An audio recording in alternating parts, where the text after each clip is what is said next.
Allison was in LA because she was the only kid that was really a pro, and she had been singing. She had done something in between Parenthood and Curly Sue. I can't remember what it was. But when we started working with John Hughes and we needed the girl for Curly Sue, we said, well, there's this kid that we just worked with. The entire process felt a lot like summer camp. Like we were genuinely a family. We had, I remember, like Easter picnics and hanging out. Like we all lived in the same apartment complex, and so we played with each other all the time. We were always in each other's places, and Mary used to give us like ear massages, and Steve was super, super cool to me. I mean, I felt very comfortable with both of them instantly. So we were really lucky for that they weren't, you know, standoffish, and they understood like what it was going to take for us to really feel like, you know, a real family.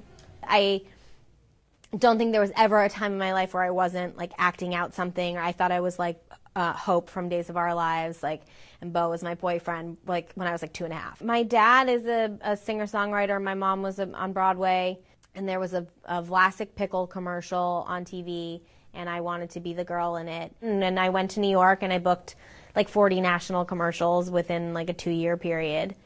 And then my mom had twin dancers on Star Search, and I was with her in LA, and I was singing in the hotel lobby, and the scout from Star Search saw me and ended up changing the rules for the show so that I could be on at 5, because it was 7 years old was the youngest. Let's see our sunshine coming my way. Dippity-doo-dah. And they changed the rules, and I went on, and I won a bunch of times, and I got my manager and moved to LA. My mom met a producer, and they got married, and I started doing movies.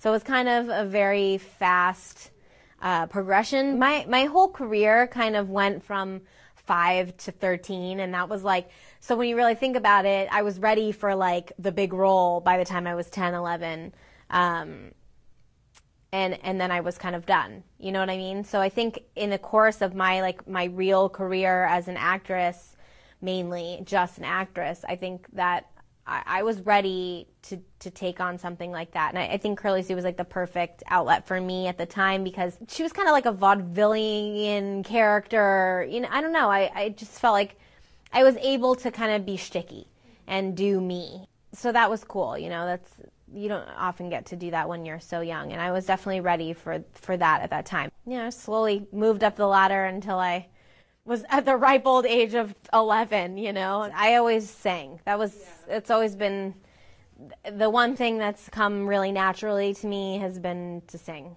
For like the last 10 years, I've been writing songs and putting out records. I have an amazing manager, Randy Jackson, who kind of yo, man, dog, yeah. Turn back time and let you know my biggest regret was letting go. It's too late now to turn back around and tell you the truth. We did this particular project for like 3 years, and that's called The Canyons. Last year we released a record and played a bunch of shows, and then, you know, life happened and I got married, and now I'm with child myself, and so now I'm, you know, kind of moving into the next phase. You know, I'll always be an artist and I'll always want to put out my own music, but I really love being behind the scenes as well. I think when you've been in the business as long as I have, at some point it's really nice to sort of just sit back and help cultivate talent and find what, you know, sort of I had in other young kids, and help them sort of, you know, bring themselves up in the business. I'm on the journey, you know? It's a journey, not a destination.